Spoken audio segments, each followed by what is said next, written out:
विधना के कैसन लिखे पापा लिखले श्री भगवान हो।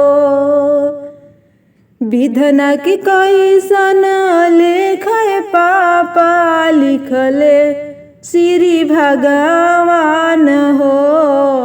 चुटकी भर सिंदूर पापा कैले सबसे वीरान हो। चुटकी भर सिंदूर पापा कैले सबसे वीरान हो। विधना के तोहरे लेखे पा बेटी लिखले भाग्य विधाता हो। विधना के तोहरे लेखो बेटी लिखले भाग्य विधाता हो। उहे चुटकी भर सिंदूर बनी है तोहरो सोहाग हो। उहे चुटकी भर सिंदूरवा बनी है तोहर सोहाग हो। सब दिन घर में रखल पापा बेटी के सहेज के। सब दिन घर में रखल पापा बेटी के सहेज के। आज काहे बनवले बाड़ पत्थर करेज के।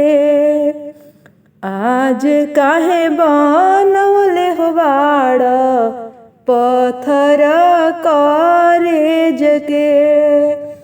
दुनिया के रीत हो बेटी सदियों से चली आवेला। दुनिया के रीत हो बेटी सदियों से चली आवेला।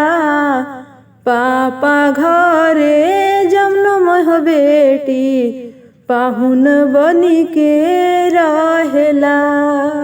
पापा घरे जन्म के हो बेटी पाहुन बनी के रहेला।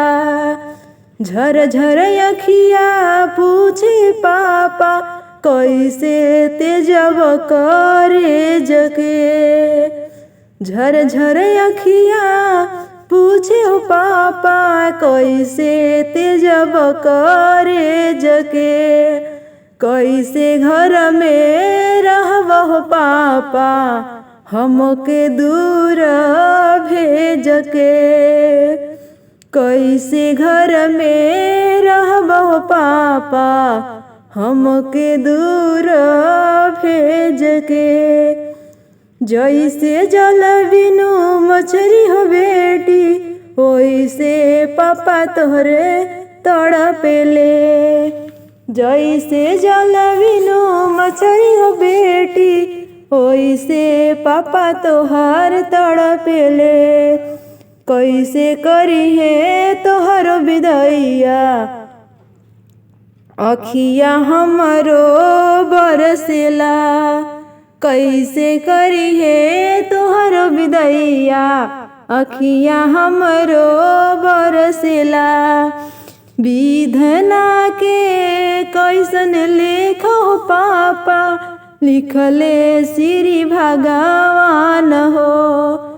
विधना के कैसन लेखो पापा लिखले श्री भगवान हो। चुटकी भर सिंदूरवा पापा कैले सबसे वीरान हो। चुटकी भर सिंदूरवा पापा कैले सबसे वीरान हो।